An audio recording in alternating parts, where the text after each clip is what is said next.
तुरुल के हवाले से अपनी जिम्मेदारी समझकर सुल्तान अलाउद्दीन को मकतूब अरसाल कर चुका हूं, जिसमें लिखा है कि मेरे भाई और तुरुल का इस बगावत से कोई ताल्लुक नहीं था। बचपन बर्बाद कर दिया, बेकसूर था मेरा भाई, सब कुछ कुर्बान कर दिया। फर्जंद, हम तुम्हारे साथ शामिल होने आए हैं, तुम्हारे नेक मकसद के हुसूल के लिए। ये तमाम अफराद इस सरजमीन पे अपनी महारत की रोशनी फैलाएंगे इंशाअल्लाह। अर्तुगरुल सरदार, काई कबीले की सरदारी मुबारक हो।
अर्तुगरुल भाई भागते हुए दोरुग के पास पहुंच जाता है।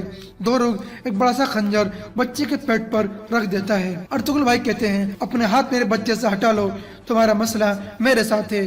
दोरुग कहता है, वहीं खड़े हो अर्तुगरुल, अगर तुम जरा सा भी हिले तुम्हारा बच्चा मर जाएगा, अपनी तलवार फेंक दो। अर्तुगरुल भाई अपनी तलवार फेंक देते हैं। एक तरफ गुबाद छिपकर तीर से अर्तुगरुल भाई का निशाना लेने लगता है, लेकिन वहाँ तुर्गुत आ जाता है और वो अपने खंजर से गुबाद का गला काट डालता है। ये देखकर जैसे ही दोरुग खंजर बच्चे के पेट में मारने के लिए ऊपर हाथ उठाता है, पीछे से एक तीर आकर लगता है और वो तीर हाइमा खाला ने मारा होता है। इस तरह हाइमा खाला और तुर्गुत सही वक्त पर पहुंचकर गुंदुज और अर्तुगरुल भाई को बचा लेते हैं और सादतीन के सभी आदमी मारे जाते हैं। फिर तुर्गुत निकलकर सामने आता है और तलवार उठाकर अर्तुगरुल भाई को देता है और कहता है, मुझे माफ कर दें भाई, अब से मैं आपका हर हुक्म मानूंगा। अर्तुगरुल भाई उसकी तरफ देखकर मुस्कुराते हैं और फिर उसको अपने गले लगा लेते हैं और कहते हैं, खुश आमदीद भाई। तुर्गुत कहता है, शुक्रिया भाई। फिर अर्तुगरुल भाई अपने बच्चे को गोद में उठा लेते हैं। इतने में उन्हें हलीमा का चीखने की आवाज़ आती है और वो दौड़ते हुए हलीमा सुल्तान की तरफ भागते हैं। हलीमा सहीर का सर गोद में रखकर रो रही थी। सहीर कहता है, अर्तुगरुल भाई गुंदुज को ले आएंगे बाजी। इतने में अर्तुगरुल भाई और बाकी लोग वहाँ आ जाते हैं। अर्तुगरुल भाई गुंदुज को हलीमा सुल्तान को सौंपते हैं और सईद से कहता है, मैंने बताया था बाजी कि अर्तुगरुल भाई गुंदुज को ले आएंगे और मैंने बताया था आज मेरा खुश तरीन दिन है। फिर सईद कलमा शहादत पढ़ते हैं और उसकी रूह परवाज कर जाती है। हलीमा फूट फूट कर रोने लगती है और बाकी सब भी रोने लगते हैं और परेशान होते हैं। फिर हाइमा खाला हलीमा सुल्तान को दिलासा देती हैं। अर्तुगरुल भाई कहते हैं, सईद बहादुरी और इज्जत के साथ शहीद हुआ है। दूसरी जानिब सुंगर तकीन कारवान सराय में अमीर सादिन कोपेक के पास पहुंचता है। सुंगर तकीन कहता है, मैंने सुल्तान अलाउद्दीन की तरफ एक खत लिखा है जिसमें मैंने लिखा है, अर्तुगरुल और सईद गद्दार नहीं है। कोपेक कहता है, इसका फैसला तो सुल्तान अलाउद्दीन ही करेंगे। इसके बाद सादिन कोपेक कहता है, इस इलाके में मेरा काम खत्म हो गया है, कल इंशाल्लाह मैं कोनिया रवाना हो जाऊंगा। अपने गैर मौजूदगी में तुम्हें अमीर बनाना चाहता हूँ। सुल्तान की भी यही ख्वाहिश है। सुंगर तकीन कहते हैं, मैं रियासत और सुल्तान अलाउद्दीन के लिए कुछ भी करने को तैयार हूँ। कोपेक मुस्कुराते हुए कहते हैं, अल्लाह काई और दो दुर्गा कबीले को अपने हिफ्ज़ो अमान में रखे। फिर वो अपने हाथ सुंगर तकीन की तरफ बढ़ाता है ताकि वो उसे चूमे, लेकिन सुंगर तकीन उसका हाथ नहीं चूमता और हाथ अपने सीने पर रखकर कहता है आपका सफर महफूज हो अमीर हजरत। ये कहकर सुंगर तरीन बाहर निकल जाता है और अमीर सादिन कोपेक बहुत ज्यादा गुस्से में आ जाता है। दूसरी जानिब शहीर को काफिले के करीब कब्र निकालकर वहीं दफना दिया जाता है और फिर सब लोग फातवा खानी करते हैं। इसके बाद हलीमा सुल्तान उसकी कब्र पर बैठकर कहती हैं, भाई तुमने बहुत मुश्किल जिंदगी गुजारी है और कभी भी रियासत और रिवायात के खिलाफ नहीं गए और दुश्मनों के हाथ में खिलौना नहीं बने और इसके लिए अपना सब कुछ कुर्बान कर दिया। अल्लाह तुम्हें जन्नत में जगह नसीब करे। फिर हायमा खाला उसे दिलासा देकर वहाँ से ले जाती हैं और बाकी लोग भी वहाँ से चले जाते हैं। दूसरे जानिब अमीर सादिन कोपेक ने लोगों को अपने पास बुलाया हुआ था। इतने में एक सिपाही अंदर दाखिल होता है और कहता है, अमीर हजरत। कोपेक कहता है, मैंने तुम्हें बताया था कि मुलाकात के दौरान मुझे तंग मत करना। वो सिपाही कहता है, बाहर कुछ ऐसा है जिसे आपका देखना बहुत जरूरी है। कोपेक पूछता है, क्या? वो सिपाही बैठ जाता है। कोपेक उठकर उसके पास आता है, पूछता है, बोलो क्या? वो सिपाही खामोश रहता है और कोपेक गुस्से में उसके लात मार के साइड में कर देता है और कोपेक फिर खुद बाहर जाता है। पूछता है, क्या हो रहा है यहाँ? एक सिपाही कहता है, अमीर हजरत, एक पागल आदमी यहाँ ये छोड़कर भाग गया है। कोपेक उसे गुस्से में पीछे हटाता है और सामने गुबाच और दोरुक के सर तो लकड़ियों के ऊपर टंगे हुए थे। ये देखकर कोपेक पागल हो जाता है और बहुत ज्यादा गुस्से में आ जाता है और कहता है, अर्तुगरुल तुम जहाँ भी हो मैं तुम्हें तलाश करूंगा, हत्ता के तुम मेरी 10 तरह से बाहर हुए। फिर भी मैं रियासत का एक अमीर हूँ, मैं शानदार अमीर सादिन कोपेक हूँ। मैं तब तक नहीं रुकूंगा जब तक तुम्हें जमीन के नीचे साथ तह को अंदर दफन न कर दूं। ये कहकर वो गुस्से में अंदर चला जाता है। दूसरी जानिब हायमा खाला हलीमा सुल्तान से कहती हैं, मैं जानती हूँ कि भाई को खोना तुम्हारे लिए बहुत तकलीफ दे है। अल्लाह जाने देता है और वापस ले लेता है। पैदाइश की तरह मौत भी इंसानों के लिए है। शहीद बहादुरों की तरह रहा और बहादुरों की तरह शहीद हुआ। हलीमा सुल्तान कहती है, कोई भी लफ्ज मेरे दर्द को कम नहीं कर सकता। पहले मेरे बाबा और अब शहीद, इतनी बड़ी दुनिया में मैं अकेली रह गई हूँ। हायमा खाला कहती हैं, दोबारा कभी ऐसा मत कहना, एक सिर्फ अल्लाह है मेरी बेटी, अपनी आप को संभालो। अब तुम सरदार की बीवी हो, अब से हम रोएंगे और तुम हमारे आंसू साफ करोगी। जब हम हार जाएंगे तो तुम हमें दोबारा हिम्मत दिलाओगी। दूसरी जानिब अर्तुगरुल भाई अपने साथियों से कहते हैं, कोपेक को जब पता चलेगा उसके आदमियों के साथ क्या हुआ है तो वो जरूर कोई न कोई मुसीबत जरूर पैदा करेगा। हमें चौकन्ना और बहुत मोहतात रहना होगा। कायकली कहता है, आपने मुझे जो जिम्मेदारी दी थी वो मैंने पूरी कर दी है भाई।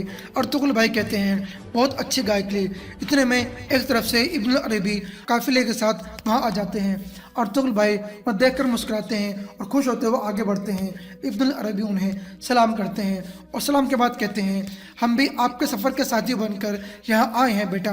इंशाअल्लाह आप हुनरमंद लोगों के साथ मिलकर इन ज़मीनों को खुशहाल कर दोगे। फिर इब्न अरबी कुछ इस्लामी वाक़ये और किस्से सुनाते हैं और आखिर में कहते हैं, अल्लाह इस काफिले को फतवाहत अता फरमाए और वो रियासत अता करे जिसका इन्होंने ख्वाब देखा है। बाकी सभी लोग आमीन कहते हैं। फिर अर्तुगरुल भाई मुखातिब होते हुए कहते हैं, अब वक्त आ गया है कि हम जालिमों के खिलाफ खड़े हो जाएं। एक नई दुनिया जन्म ले रही है और अल्लाह की मदद से वो जल्द वजूद में आ जाएगी। सब लोग बुलंद आवाज में कहते हैं, इंशाअल्लाह। इसके बाद रात का वक्त हो जाता है। सब लोग इकट्ठे एक जगह बैठे होते हैं। हाय मखाला सभी से मुखातिब होते हुए कहती हैं, काय कबीले के मोअज़्ज़िज़ और बहादुर लोगों, अब एक नई जिंदगी शुरू हो रही है। नई जमीनें हमारा इंतजार कर रही हैं। बहुत सी जमीनें और बहुत से दिल फतेह होने के इंतजार में हैं और ये जिम्मेदारी अर्तुगरुल लेगा। अब से सुलेमान शाह का कबीला और खेमा अर्तुगरुल का है। ये आगे चलेगा और हम इसके पीछे हैं। इसका इनाम यह होगा कि ये सख्त मेहनत करेगा और हमें खुश करेगा। फिर सब लोग खड़े हो जाते हैं। हायमा खाला कहती हैं, अर्तुगरुल काई कबीले का नया सदर बनने मुबारक हो। फिर वो अर्तुगरुल भाई को तलवार, कबीले का झंडा और कुरान पाक देते हैं, जिन्हें अर्तुगरुल भाई चूमते हैं। आखिर में हायमा खाला कहती हैं, अल्लाह तुम्हें दोनों जहानों में कामयाबी अता करे बेटा। अर्तुगरुल भाई कहते हैं, आमीन। फिर इब्न अरबी दुआ मांगते हैं, या रब अर्तुगरुल भाई को अपना झंडा लहराने की ताकत अता फरमा, इनको जालिमों के जाल से महफूज फरमा और इन थोड़े से लोगों को कामयाबी अता फरमा जिन्होंने अपने जहन आपके रास्ते पर लगा दिए हैं। या रब हमारे दिलों में अपने प्यार कम ना करना और हमारे दिलों को खोल दे ताकि हम दूसरे दिलों को फतेह कर सकें। सब लोग कहते हैं आमीन। तो इस तरह दुआ मुकम्मल होती है। फिर इब्न अरबी अर्तुगरुल भाई को सदर बनने की मुबारकबाद देते हैं और अर्तुगरुल भाई के गले लग जाते हैं। फिर अर्तुगरुल भाई सबसे मुखातिब होकर कहते हैं, काई कबीले के मुअज्जिज़ लोगों, जिन्होंने मुझे अकेला नहीं छोड़ा, इस पाक रास्ते पर हम दुनिया को दिखाएंगे कि चंद लोग क्या कर सकते हैं, और जो कहते हैं हम ऐसा नहीं कर सकते और तबाह हो जाएंगे, इसका जवाब हम उन्हें अपनी रियासत कायम करके देंगे। हम इंसाफ और रहम दिली के मुहाफिज होंगे। मैं अपनी तलवार की कसम खा के कहता हूँ कि मैं अपने कंधे को हमेशा हरकत में रखूँगा और अपने कबीले को हमेशा फतहयाब करूँगा। अल्लाह हमारी मदद फरमाए। इसके बाद सभी लोग अल्लाह अकबर के नारे लगाने लगते हैं। फिर अर्तुगरुल भाई कहते हैं, अब से अर्तुग भाई मेरी गैर मौजूदगी में कबीले के सरदार होंगे, इनका हुक्म मेरा हुक्म होगा और इनके अल्फाज मेरे अल्फाज होंगे। फिर अर्तुगरुल भाई सिपाहियों से मुखातिब होते हुए कहते हैं, सिपाहियों, अब से तुर्गुत अल्प आपका कमांडर है। फिर तुर्गुत आगे आकर और अर्तुगरुल भाई से गले मिलता है और फिर अगली सुबह होती है और अर्तुगरुल भाई का पूरा काफिला अपनी मंजिल की तरफ रवा दवा होता है। अर्तुगरुल भाई काफिले की निगरानी करते हुए आगे बढ़ रहे होते हैं। फिर अर्तुगरुल भाई काफिले के पीछे की तरफ आते हुए अपना घोड़ा हवा में उछालते हैं। और नाजरीन, यहाँ ये लास्ट एपिसोड अपनी इख्तिताम को पहुँचता है। वीडियो पसंद आने की सूरत में वीडियो को लाइक और शेयर ज़रूर करें। मज़ीद वीडियो के लिए लाजमी चैनल को सब्सक्राइब करें। अस्सलामु अलैकुम, अल्लाह हाफिज़। अब नाज़रीन, हम शुरू करते हैं उस्मानिया सल्तनत की दूसरी बहस के बारे में, जिसमें हम बात करेंगे शेख आक शमसुद्दीन रहमतुल्लाह अलैह की। हज़रत आक शमसुद्दीन रहमतुल्लाह अलैह का इसमें ग्रामी मोहम्मद बिन हमज़ा व दमश्की रोमी है। अपने वालिद ग्रामी के साथ रोम तशरीफ़ ले गए और मुख्तलिफ़ उलूम और फ़नून में कमाल पैदा किया। उस्मानी दौर हुकूमत में इस्लामी तहज़ीब के सतूनों में से एक अहम सतून की हैसियत से नुमाया हुए। हज़रत आक शमसुद्दीन सुल्तान मोहम्मद फ़तेह के उस्ताद और मुर्शिद थे। आपका सिलसिला नज़्ब हज़रत अबू बकर सिद्दीक़ रज़ियल्लाहु ताला अन्हु से जा मिलता है। आप 792 हिजरी मुताबिक 1389 ईस्वी को दमश्क में पैदा हुए। 7 साल की उम्र में कुरान करीम हिफ्ज़ कर लिया। अमासाया और फिर हलब में अरबी और इस्लामी तालीम हासिल की। इसके बाद इनकरा तशरीफ़ ले गए और वहाँ के अहले इल्म से इक़्तिसाब फैज़ किया। आपका विसाल 1459 ईस्वी में किया गया हुआ।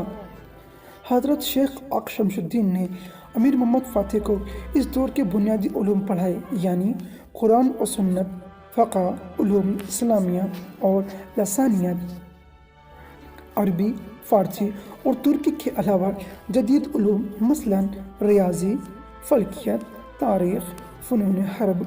शेख ने कई दूसरे उलूम को ये जिम्मेदारी भी सौंपी कि वो सुल्तान को सियासी उमूर की अंजाम दही और हुकूमत के उसूल व कायद भी सिखाएंगे ताकि वो बेहतरीन हुक्मरान साबित हों।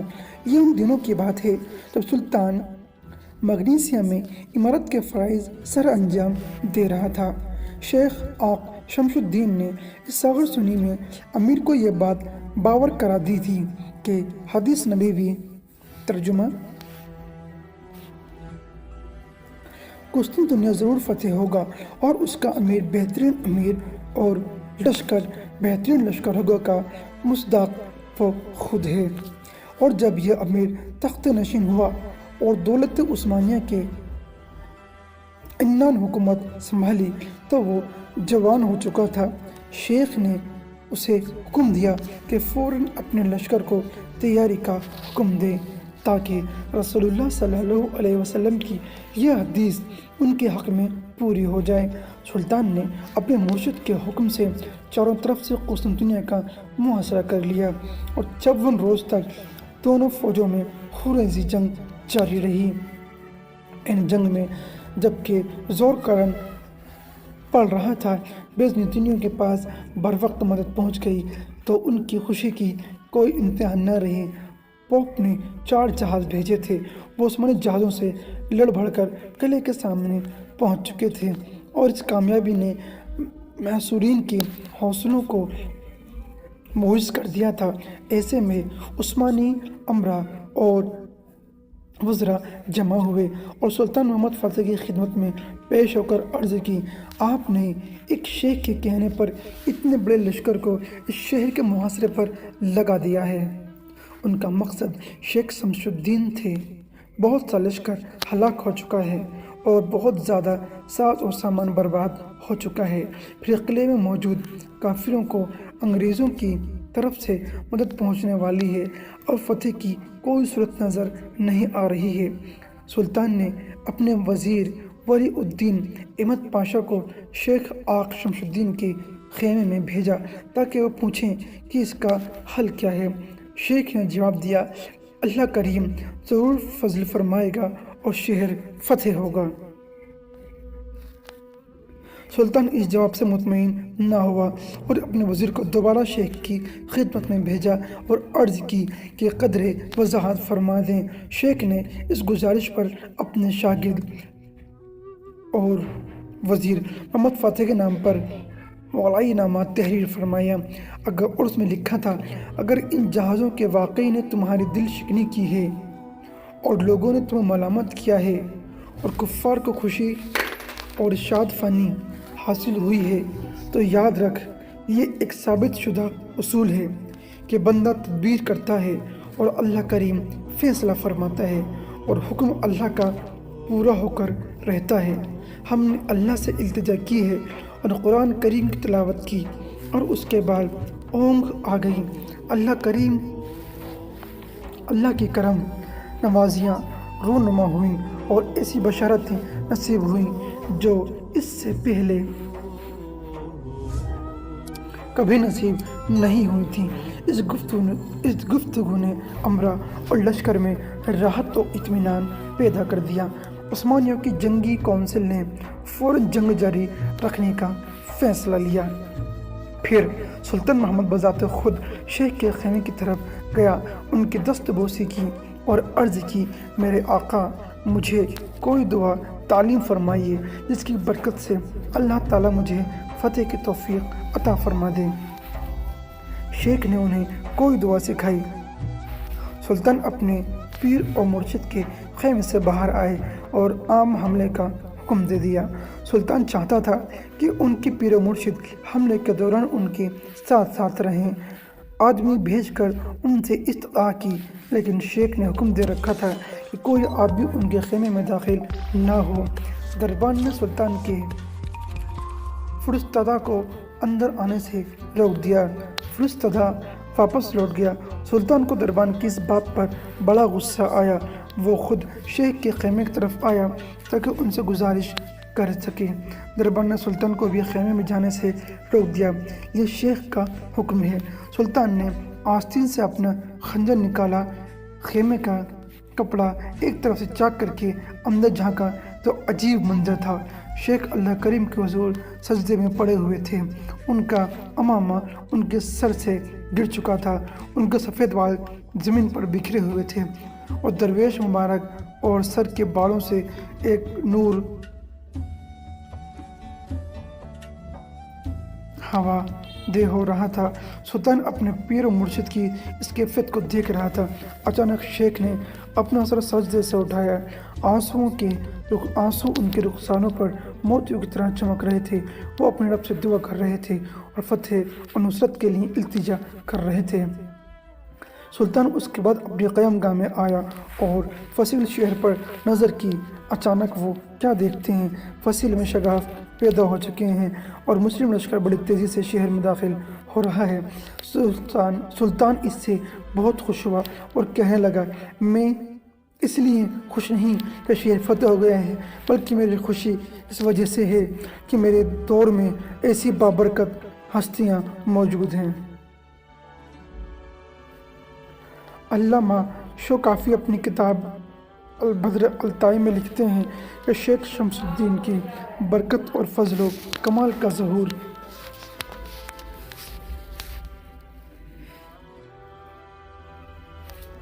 लिखते हैं कि शेख शमसुद्दीन की बरकत और फजलो कमाल का ज़हूर हुआ।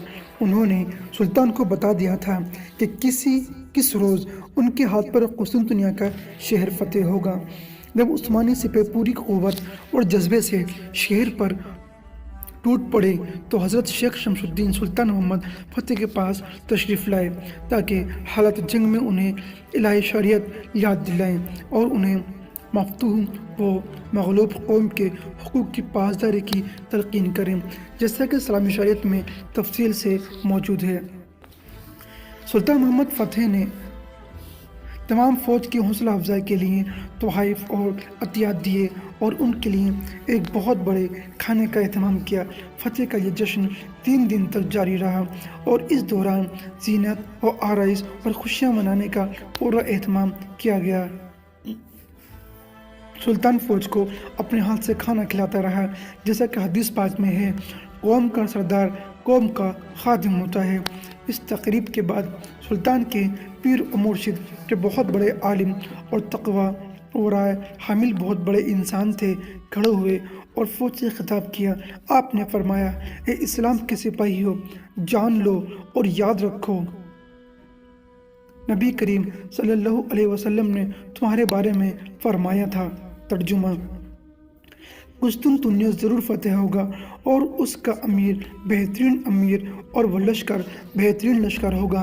हम अल्लाह ताला से सवाल करते हैं कि वो हमें भलाई की तौफीक अता करे और हमारी कोताहियों को बख्श दे। खबरदार, माल गनीमत जो तुमने हासिल किया है इसमें इसराफ ना करना, उसे फजूल खर्च करने के बजाय शहर के रहने वालों की फलाह और बहबूद के लिए खर्च करना। अपने सुल्तान की बात सुनना, उसकी इताअत करना और उससे मोहब्बत करना। फिर शेख फ़तेह की तरफ मुतवज्जह हुए और फरमाया, ए मेरे सुल्तान, तू आले उस्मान की आंखों की ठंडक बन गया है, हमेशा के लिए मुजाहिद फी सबीलिल्लाह बन जा। फिर शेख ने बुलंद आवाज़ से बड़े मजबूत लहजे में अल्लाह अकबर कहा। हज़रत शेख शमसुद्दीन ने अपने नूर विलायत से साहबी रसूल हज़रत अबू अय्यूब अंसारी रज़ियल्लाहु ताला अन्हु की कब्र पाक की निशानदेही भी की। आपकी कब्र कुस्तुनतुनिया के फसील के करीब एक जगह मौक़े है। शेख शमसुद्दीन रहमतुल्लाह अलैह वो पहले शख्स हैं जिन्होंने मस्जिद आया सूफिया में जुमातुल मुबारक का खुतबा इरशाद फरमाया। अब बात करते हैं, शेख शमसुद्दीन डरते थे कि सुल्तान गुरूर में मुब्तला ना हो जाएं। सुल्तान मोहम्मद फ़तेह अपने पीर और मुर्शिद से बहुत मोहब्बत करते थे। उनके दिल में उनकी बेपनाह इज्जत थी। फ़तेह के बाद सुल्तान ने अपने इर्द गिर्द लोगों को बताया कि तुम मुझे बहुत खुश देख रहे हो। मेरी खुशी सिर्फ इस वजह से नहीं कि किला फ़तेह हो गया है, बल्कि मेरी खुशी की असल वजह यह है कि मेरे अहद में एक जलील क़द्र शख्स मौजूद हैं और वो हैं मेरे पीर और मुर्शिद शेख आक शमसुद्दीन। सुल्तान ने अपने शेख से डरने की वजह बयान करते हुए अपने वज़ीर महमूद पाशा से कहा, मेरा शेख आक शमसुद्दीन का एहतराम करना गैर इख्तियारी फ़आल है। जब मैं उनकी बारगाह में हाजिर होता हूँ तो मैं अपने दिल में उनका रौब और दबदबा महसूस करता हूँ। अलबद्र अता के मुसन्निफ़ लिखते हैं, फ़तेह के एक दिन बाद सुल्तान आक शमसुद्दीन अलैहि रहमतुल्लाह के खेमे में हाजिर हुआ। उन्होंने सुल्तान की आमद की कोई परवाह न की और लेटे रहे। सुल्तान उनकी दस्तबोसी की और अर्ज़ किया, मैं एक ज़रूरत लेकर हाजिर हुआ हूँ। शेख ने फरमाया, क्या? सुल्तान ने अर्ज़ किया, मैं आपके साथ अज़लत नशीनी चाहता हूँ। शेख ने इनकार कर दिया। सुल्तान ने इसरार किया और बार बार गुजारिश की, लेकिन शेख का एक ही जवाब था, नहीं। सुल्तान नाराज़ हो गया और अर्ज़ करने लगा, एक तुर्क आपकी खिदमत में हाजिर होता है और वो सिर्फ़ एक बार कहते हैं और आप उसे अपने साथ उज़लत नशीन की इजाज़त दे देते हैं और मैं बार बार गुजारिश करता हूँ, लेकिन आप इनकार फरमा रहे हैं। शेख ने फरमाया, जब आप खिलवत नशीनी की लज्जत से शाद काम होंगे तो सल्तनत और इमारत आपकी नज़रों में हक़ीर हो जाएगी और नतीजतन उमूर सल्तनत बिगड़ जाएंगी, जिसकी वजह से अल्लाह ताला हमसे नाराज़ हो जाएगा। खिलवत नशीनी से मकसूद अदालत, ہر ایک چیز کو اس کی جگہ پر رکھنا ہے تو اس پر لازم ہے کہ فلاں فلاں کام کرو۔ شیخ علیہ رحمۃ اللہ نے سلطان کو بہت ساری نصیحتوں سے نوازا۔ سلطان نے شیخ کی خدمت میں 1000 دینار بطور نذرانہ پیش کیے، شیخ نے قبول نہ فرمائے۔ سلطان جب شیخ سے اجازت لے کر اپنی رہائش گاہ کی طرف جا رہا تھا تو اپنی کسی مصاحب سے پوچھا، شیخ میری آمد پر کھڑے نہیں ہوئے، کیا وجہ ہے؟ مصاحب نے جواب دیا، شاید انہوں نے آپ کی اندر خود پسندی کے آثار دیکھے ہیں اور اتنی بڑی فتح کے بعد آپ جیسے عظیم سلاطین میں اس کا پیدا ہونا کوئی اچنبے کی بات بھی نہیں۔ شیخ نے آپ کے غرور کو توڑنے اور آپ کی خود پسندی کو آپ سے دور کرنے کی کوشش فرمائی ہے۔ اس جلیل القدر عالم جس نے محمد فتح کی تربیت ایمان، اسلام اور احسان کی بنیادوں پر فرمائی کی شخصیت گوناگوں اور صاف کی حامل تھی، وہ صرف ایک عالم دین اور صوفی نہیں تھے بلکہ نباتات، طب، میڈیکل سائنسز میں بھی کافی مہارت رکھتے تھے۔ وہ اپنے دور کے دنیاوی علوم کے ماہر سب سے مشہور عالم تھے۔ علم نباتات میں تحقیق اور جڑی بوٹیوں سے مختلف امراض کے علاج میں ان کی مہارت اور شہرت اس حد کمال کو پہنچی ہوئی تھی کہ لوگوں میں یہ بات مشہور ہو گئی تھی، نباتات آقا شمس الدین سے باتیں کرتی ہیں۔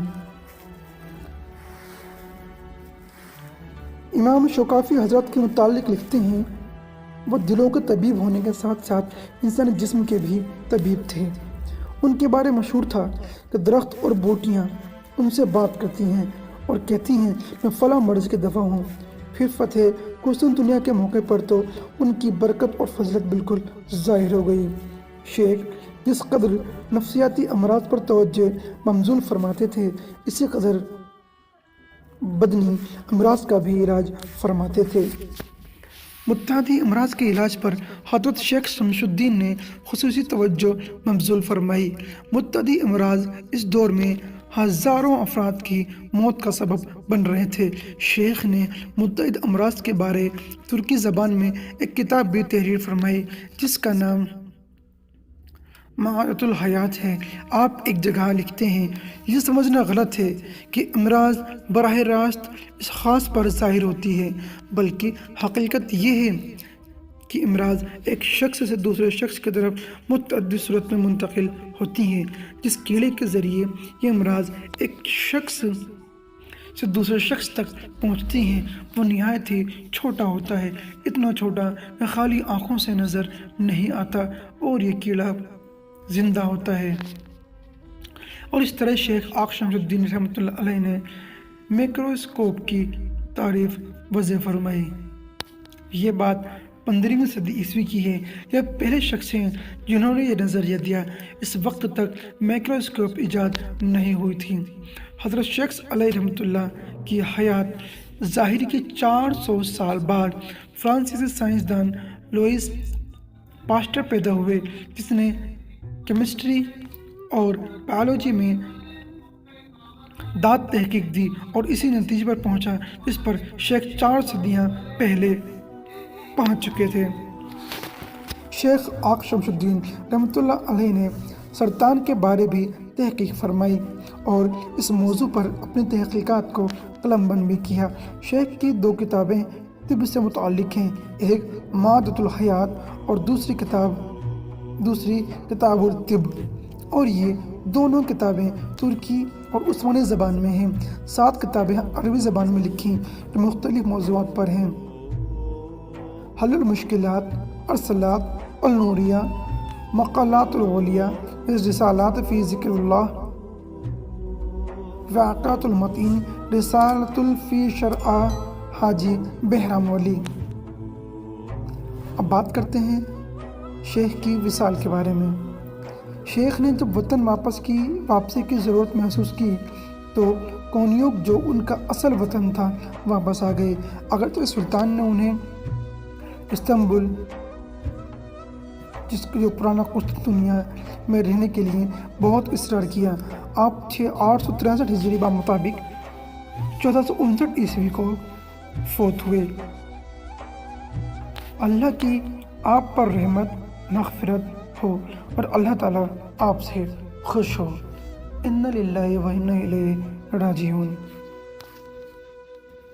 ये अल्लाह करीम की अपनी मखलूक के बारे सुन्नत है कि कोई भी रब्बानी कायद और काबिल फतेह इस वक्त तक पैदा नहीं होता जब तक उसे उलमाए रब्बानी की सोबत मैसर नहीं आती, जो उसकी तालीम और तरबियत में अपना किरदार अदा और उसकी रहनुमाई का फरीज़ा अदा करे। इस सिलसिले में बहुत सारी मिसालें मौजूद हैं। दौलत मराबतीन में हमने याहिया बिन इब्राहिम की तरबियत में अब्दुल्ला बिन यासीन और दौलत अयूबिया में सलाहुद्दीन अयूबी की तालीम और तरबियत में काजी फाजिल के किरदार को तफसील से बयान किया है। और इसी किताब में मोहम्मद फ़तेह की तालीम और तरबियत और तामीर सीरत में ख्वाजा शमसुद्दीन रहमतुल्लाह अलैह के किरदार पर रोशनी डाली गई है। अल्लाह ताला उन पाकान उम्मत पर अपनी रहमत फरमाए, उनकी मिसाई को कबूल फरमाए और मुस्लिहीन में उनके ज़िक्र को बुलंद फरमाए, और अल्लाह ताला हमें भी नेक और साले कदम रखे। नाज़रीन, आपसे गुजारिश है कि जो भी हमारे उलमा दीन हाफिज़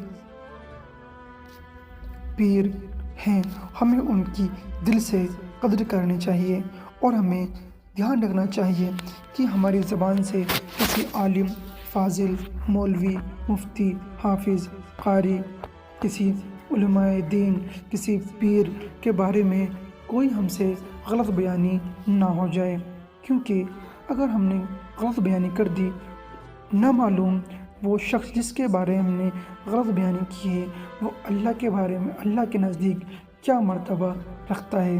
इसलिए हमें गुरेज करना चाहिए उन सभी बातों से जो बातें हमें अल्लाह के नज़दीक बुरा बनाती हैं। और ध्यान रहे, एक इंसान ताकतवर खाली ताकत से नहीं बनता, खाली दौलत से नहीं बनता। उसे ताकतवर जब समझा जाए जब वो अपने से कमज़ोर शख्स पर एहसान करे, अपने गुस्से को काबू में रखे, उनके साथ रहमदिली करे। तो हमें चाहिए, और हमारी शरीयत, हमारी इस्लामी शरीयत भी इसी बात को वाज़ेह करती है कि हमें हमेशा नरम दिली और हमारे अखलाक हुस्न अखलाक से बेहतर हों।